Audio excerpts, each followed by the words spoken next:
Hello and welcome to the dungeon. I'm your host Rob, and today we're going to be doing the latest in my Does This Class Suck line of videos dealing with the Beastmaster Ranger. Now, I don't think there's any subclass that gets as much hatred online as the Beastmaster Ranger.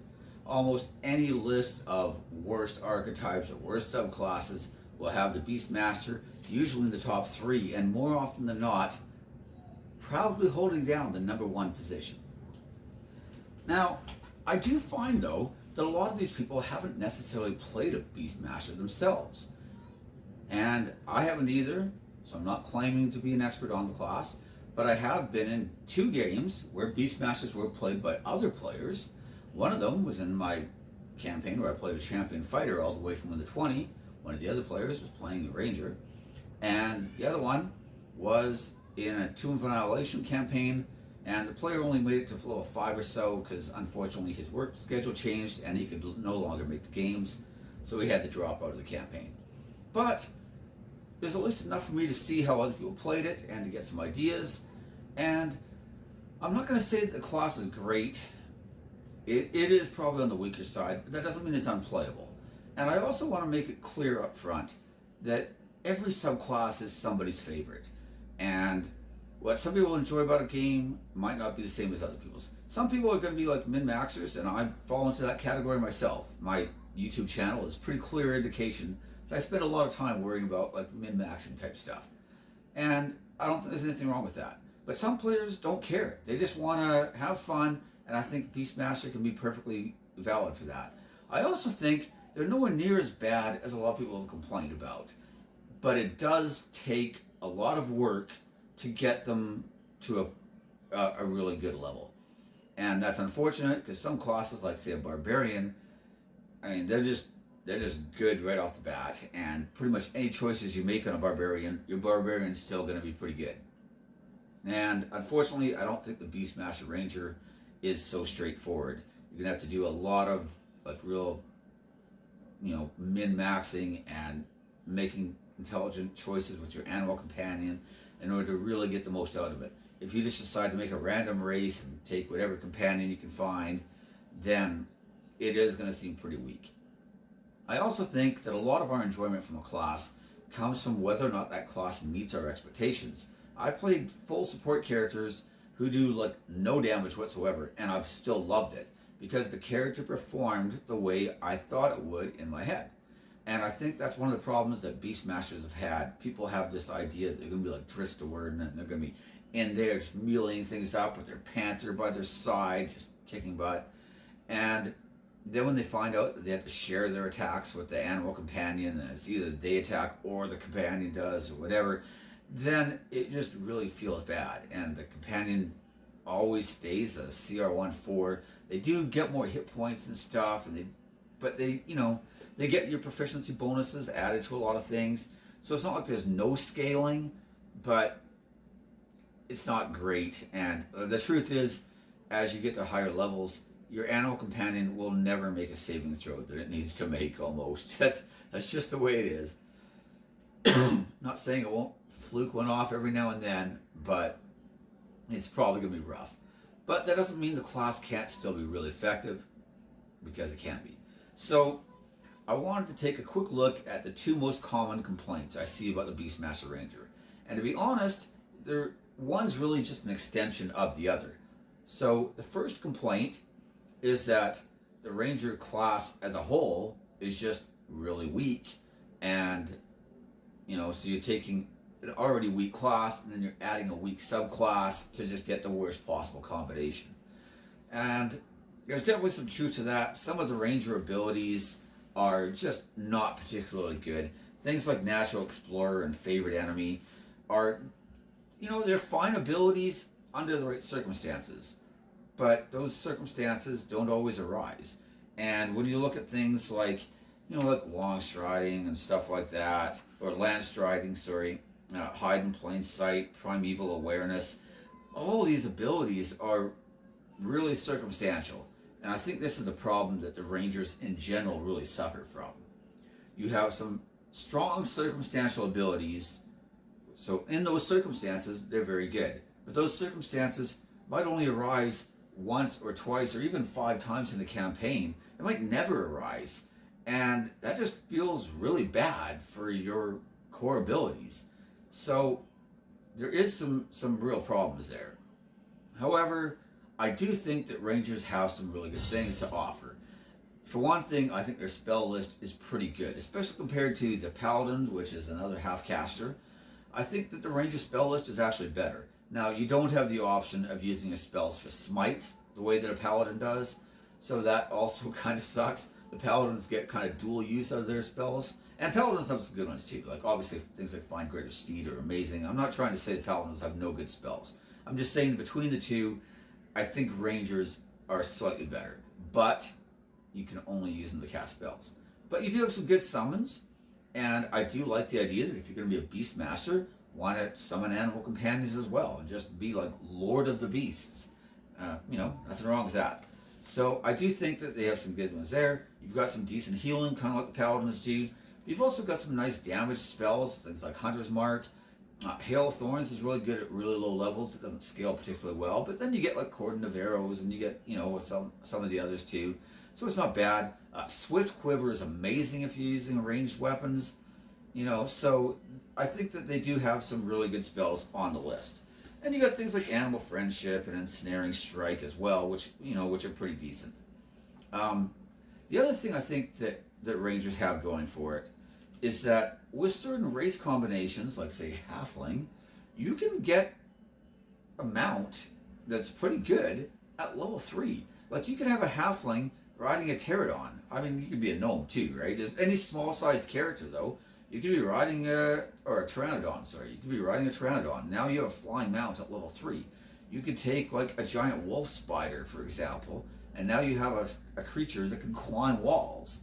You could ride a giant poisonous snake into battle. And how cool would that be? I mean, just the intimidation value alone is awesome. And just the idea of some halfling with a saddle riding a giant poisonous snake, it's so awesome. It makes me actually want to play one. So I do think that there can be a lot of fun there, and I don't think it's necessarily that bad. The other main complaint is, as I already mentioned, about the animal companions themselves. Their hit points kind of suck. They don't get more powerful. You have to basically forego your own attacks in order to let them attack. And at level 5, when you get multi-attack, you can let them attack and then still take an attack of your own. But as you start getting better and better weapons, your attacks are just naturally going to do more damage than theirs probably. So again, there are some complaints that I think have some actual validity to them. But again, I think that if you make good choices for your animal companions, that a lot of this can be alleviated. So before we go too much further, let's take a quick look at the core Beastmaster abilities. We've already kind of covered some of the Ranger ones. I didn't mention Vanish or Feral Senses or Foe Slayer. Hide in Plain Sight, the reason I say it sucks is because it takes a minute, but Vanish is pretty decent. You can use the hide action as a bonus action on your turn. That's common to all Rangers. It's pretty good. I mean, it's a bonus action hide. Nothing wrong with that. Feral Senses, not bad. You can not suffer disadvantage against things that are invisible as long as you're not blinded. So it's kind of like Blind Sight, but you can't be blinded. But, it's okay. Again, it's another one of these circumstantial ones, though. And it's an 18th level ability. That's a long time to wait for, basically not suffering disadvantage against invisible opponents. Foe Slayer, once on each of your turns, you can add your Wisdom modifier to the attack or damage roll against one of your favorite enemies. I mean, that's your capstone.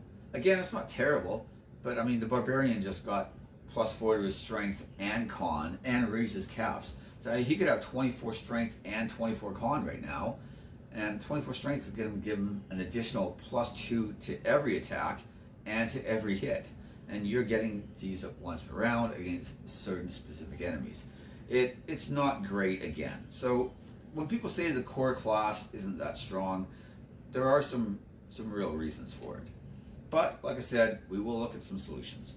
So as for the actual Beastmaster, the number one thing you're going to get at 3rd level when you choose this archetype is you'll get your animal companion. So you got a beast no larger than medium, and it has a challenge rating of 1/4 or lower. And there's a bunch of examples, but you can add your proficiency bonus to the beast armor class, so that helps.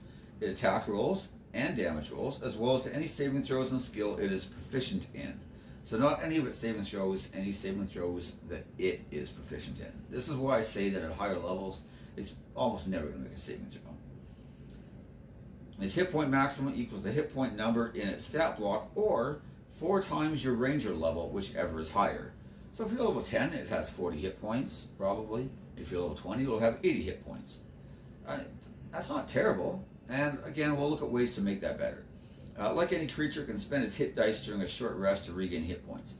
Now that is actually a problem, because while its hit points are scaling, its hit dice are not. So it's going to require healing on rests, because it probably only has 1 or 2 hit dice. So spending those to heal it, if it has 80 hit points, is not going to do anything. It will require healing, and that's a little unfortunate. The beast obeys your commands, takes its turn on your initiative, and doesn't take an action unless you command it to. There was an errata, though, that says that if you don't command it, then it will just take the dodge action. I guess that's better than nothing, but it's still not great. On your turn, you can verbally command it to move, or you can verbally command it to take the attack, dash, disengage, dodge, or help action. Once you have the extra attack feature, you can make 1 weapon attack yourself when you command the creature to take the attack option. So that's all right. And then there's more stuff about getting a new one and whatnot, traveling through your favorite terrain if it's only you and the beast, but whatever. We're not too worried about that. At level 7, you get exceptional training.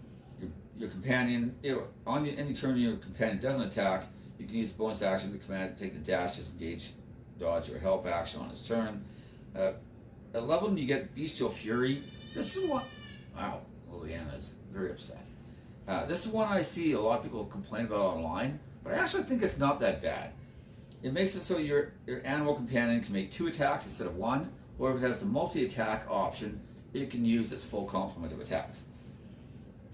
And since at level 5 you got multi-attack yourself, if you command it to take its attacks, you still get to make that 1 attack of your own. So technically your beast can attack twice, or maybe more even, but definitely twice, and you can make another attack. It's essentially giving you 3 shared attacks around. I mean, the fighter is getting 3 attacks straight up at this point, so obviously that's just better. But it's not like this is terrible. And I see a lot of people complain about it and say that this ability is like a real insult, or you're level 11 and now your beast can make 2 attacks. It's like, yeah, I understand why on paper that looks really bad, but some of your beasts can have some pretty decent abilities. So we'll look at that in a moment. I'm going to look at my favorite choice of animal companions. But it's not awful, to be honest. At level 15, share spells. When you cast a spell targeting yourself, it can also affect the beast companion if it's within 30 feet of you. This is kind of like the paladin casting spells on themselves and then they automatically affect the steed, except it's better because this one has less restrictions. A, it has a 30-foot range, and B, the paladin one has to be a spell that only targets yourself. This one just says a spell that targets yourself. So, you can cast spells that target yourself and a bunch of other people, and it will automatically target the beast. So that's actually not too bad either. I actually think that's a pretty decent ability. So if we stop and take a look at the big problems we have, like I said, number 1, the core ranger abilities. Some of those aren't that great, especially at the higher levels.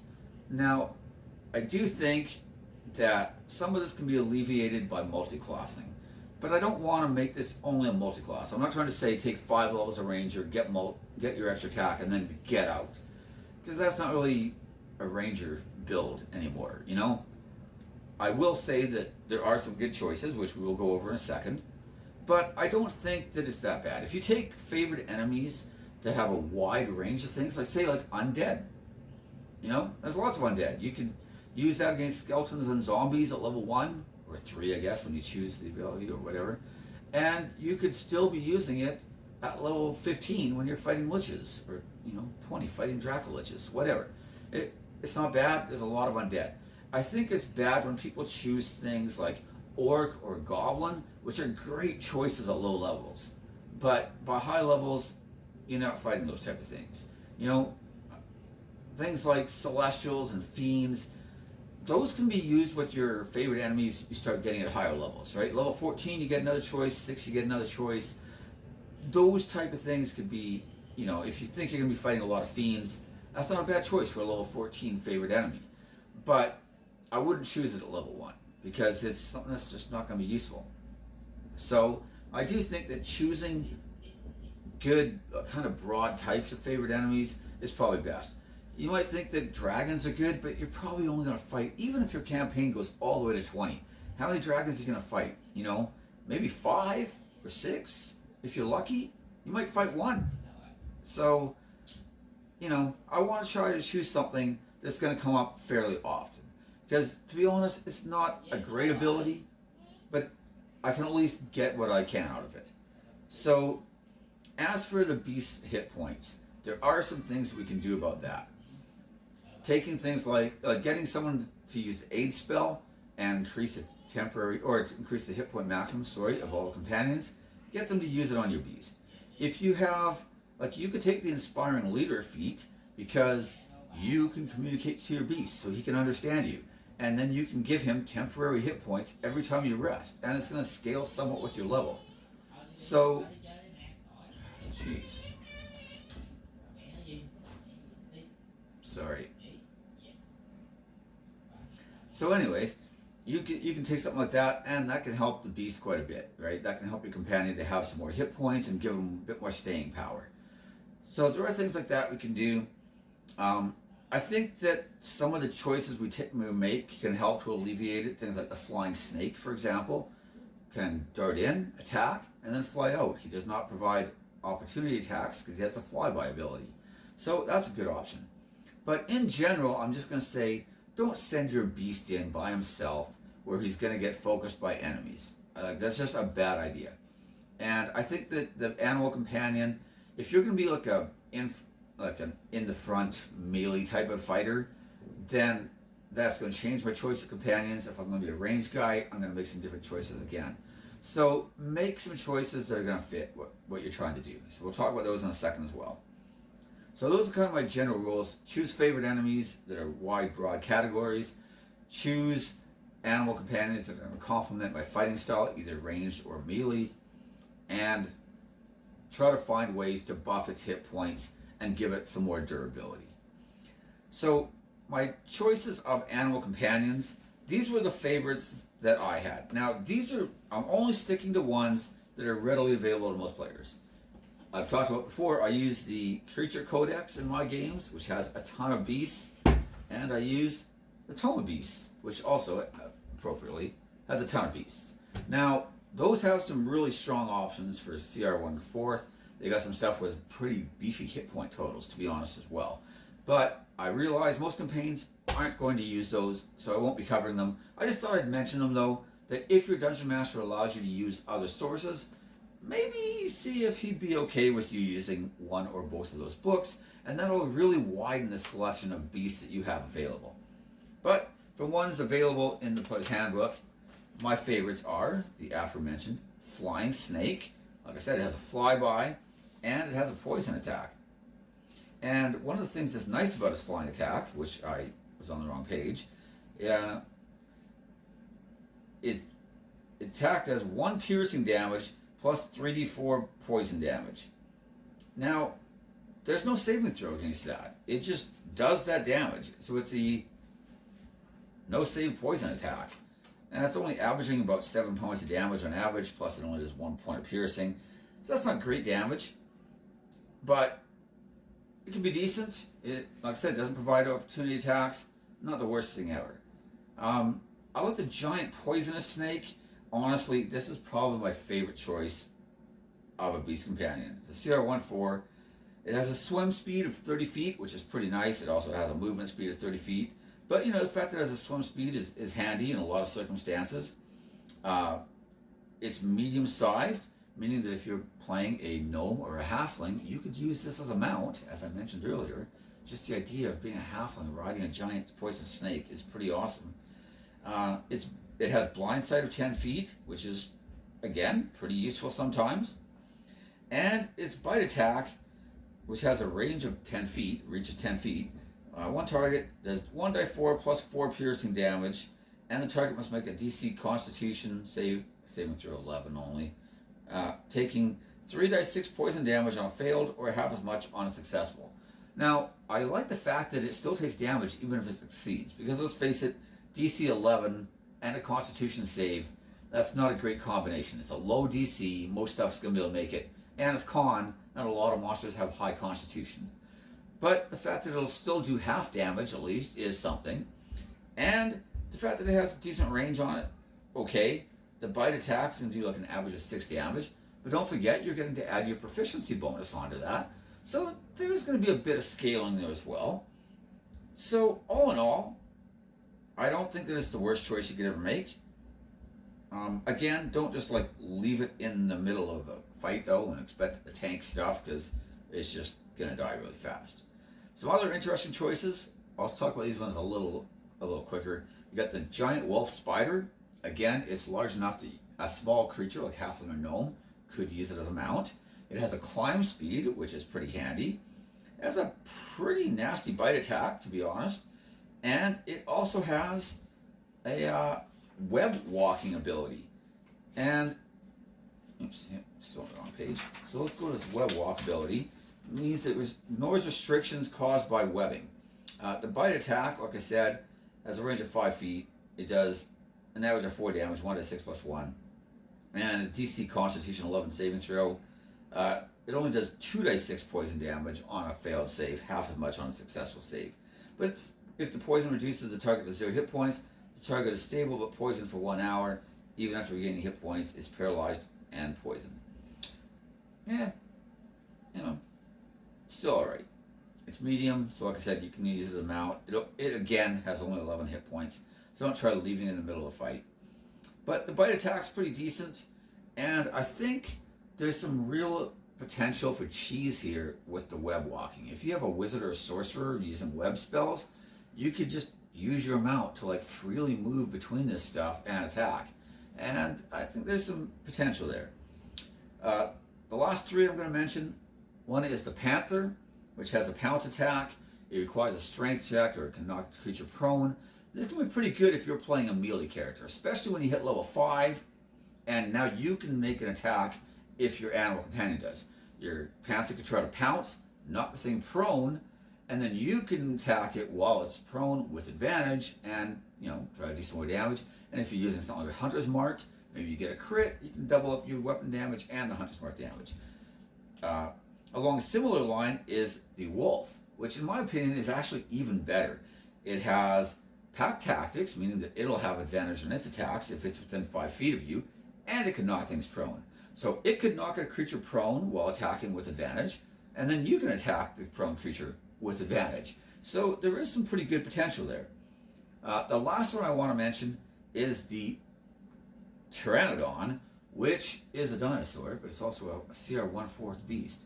And it's medium, meaning that your gnome or halfling could fly it into battle. You could have a flying mount at level 3, and that is pretty awesome. And if you want to just play like a ranged archer type character, then that's a really solid choice. You're now playing a flying mounted archer at level 3. Nothing wrong with that. As for different builds, so I've already mentioned halflings and gnomes a couple times. I'm going to prefer halfling because they have better stat allotment usually, right? They have dex, and if you want like a Lightfoot halfling, then you've probably got really good stats. So you're going to have that. But they also have the hide ability, which means that if you have a medium-sized creature, you can hide behind it and then try to like make bow attacks, and you can even probably try to tell your dungeon master you want to use your pet for half cover. I mean, that's a pretty exploitative thing to do to your pet, but you can still do it. And I think there's some real potential there. I might even consider multi-classing that into rogue for cunning action, and then using that to hide. So you can get some real mileage out of there. But I do think that that's a really strong build, taking a preferably halfling, but no more halfling, whichever one you want, taking a medium-sized creature, like I said, either like the giant wolf spider, a giant poisonous snake, and the Pteranodon are probably your three best bets. And, just take the archery fighting style, take sharpshooter, and just treat yourself as a bow guy. And, you can use your pet sometimes, you can use yourself, whatever. And I think that's pretty solid. And especially if you go rogue, having only the one attack, your beast attacks, and then you attack at level 5, you can still apply your sneak attack to that attack. And now suddenly, most of your damage was going to come from that anyways, so it's not as limiting or debilitating as it would have normally been. And I think this is actually a really strong way to go. But I do think that even just as a pure ranger, it's still pretty good. So the other ones would be the melee build, and I want to mention strength builds. I had somebody in one of my videos in the comment section, I can't remember his name, I had it written down, and now I can't find the paper. But he suggested level 4 champion and 16 ranger as a multi-class, and just go strength, use a two-handed weapon, and then you just go with passive crits, because you're critting on a 19 and 20, you're throwing hunter's mark on stuff. When it crits, that's doing the double damage, your weapons are doing the double damage, and it's pretty solid. Now he went with hunter because he also wanted to have the Colossus Slayer, which makes a lot of sense. You can double up that damage on a crit. But I do think it's not bad on a Battle Master as well, or on a Beast Master as well. And then I would go with like the Wolf, the Panther, the Giant Poisonous Snake, one of those type of things, and use that to, especially the Wolf or Panther, to knock things prone. But the Giant Poisonous Snake does some pretty good damage of his own. And another thing I want to mention is that the snake can, or any of those creatures, can take opportunity attacks. But the snake has a 10-foot range, so its opportunity attacks are actually pretty good. And then you get the poison attack damage on top of that. There is some pretty good potential here.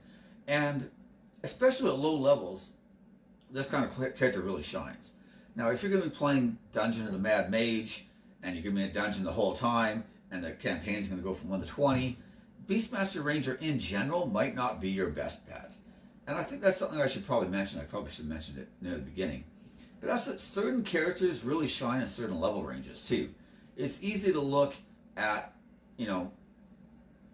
a Battle Master fighter and look at all the abilities they get at level 5 and think that these guys are just amazing, and they are, especially at lower levels.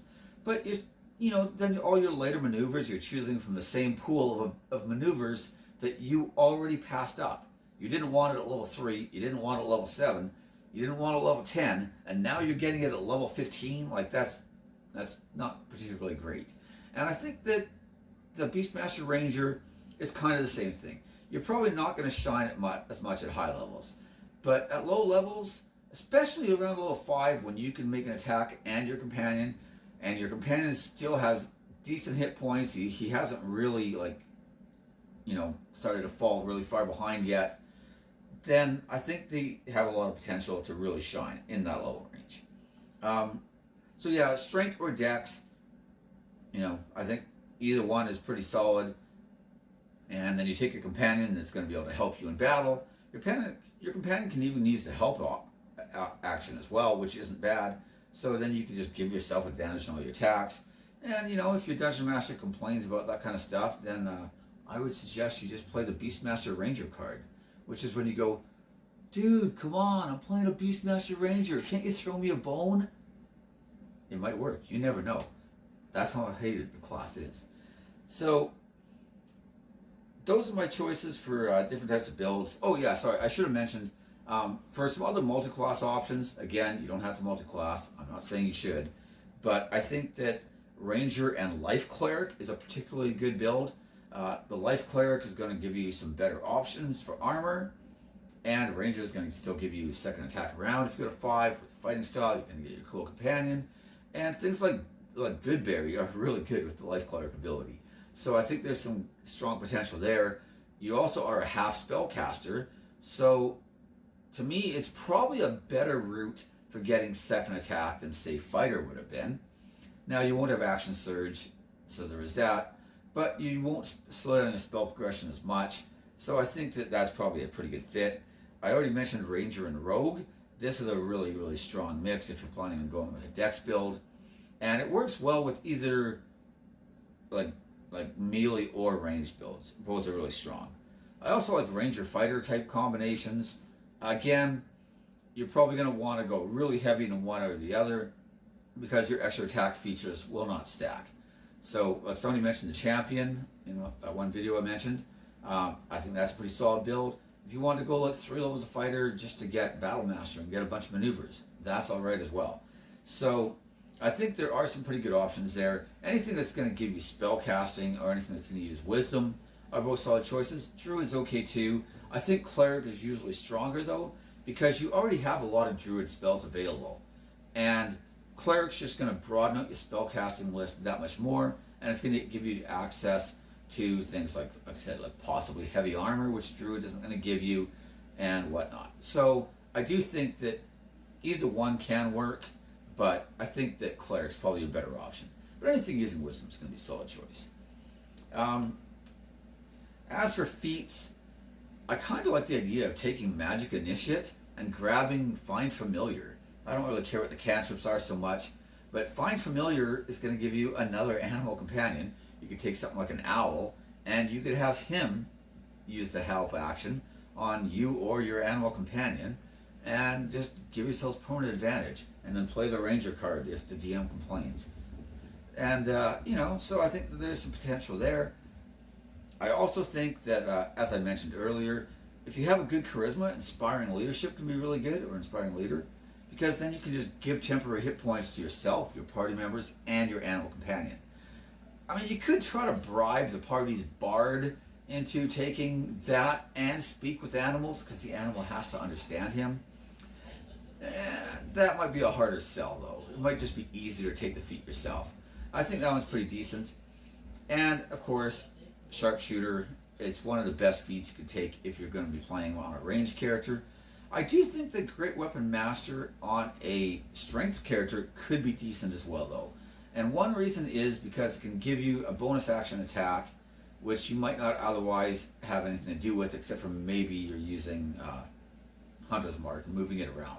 But if you had a wolf or a panther that could knock creatures prone on their attack, and then you use Great Weapon Mastery, take the -5 penalty, but you have advantage now to offset that, then you can just hit really hard. If you get a killing blow or a crit, then you take another attack, still with advantage. And I think that there's some potential there too. So those are most of my basic thoughts on it. I think I'm going to wrap things up there. I do want to say, though, that when I was first looking at this class, it did seem like something that was really on the weak side. And I'm not trying to say it's not. I still do think it's one of the weaker class archetypes or subclasses. But that being said, the more I thought about it, the idea of playing a halfling, flying around on a Pteranodon, or using a giant wolf spider, or riding a giant poisonous snake, like that just seems like so much fun to me that it really kind of makes me want to play a Beastmaster Ranger now. And I think at the end of the day, just do whatever is going to be fun for you. And maybe, like, I do tend to be a min-maxer.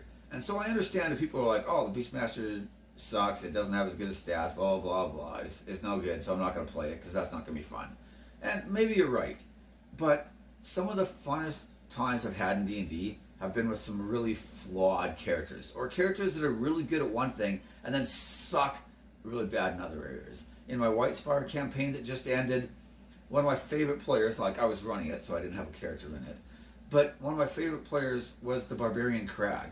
And Crag was awesome in hand-to-hand combat, as you would expect, but he could not make a saving throw to save his life. I don't care what it was, like even strength and con saves that he should have been good at, like if he could only fail on like a 2 or less, he would roll a 2 or less. And if he used inspiration, he would roll another 2 or less. I don't know what it was, but he could not make a saving throw to save his life. In fact, in one game, I mentioned this in a different video, but the rest of the party kind of had to protect him while he was on like the spirit walk quest, and he like went backwards in time and lived through the lives of a bunch of his ancestors and saw the history of his tribe. And as this happened, he had to make a bunch of wisdom saving throws, and he was taking like mounting psychic damage. He failed all 7 saving throws. He went 0 for 7.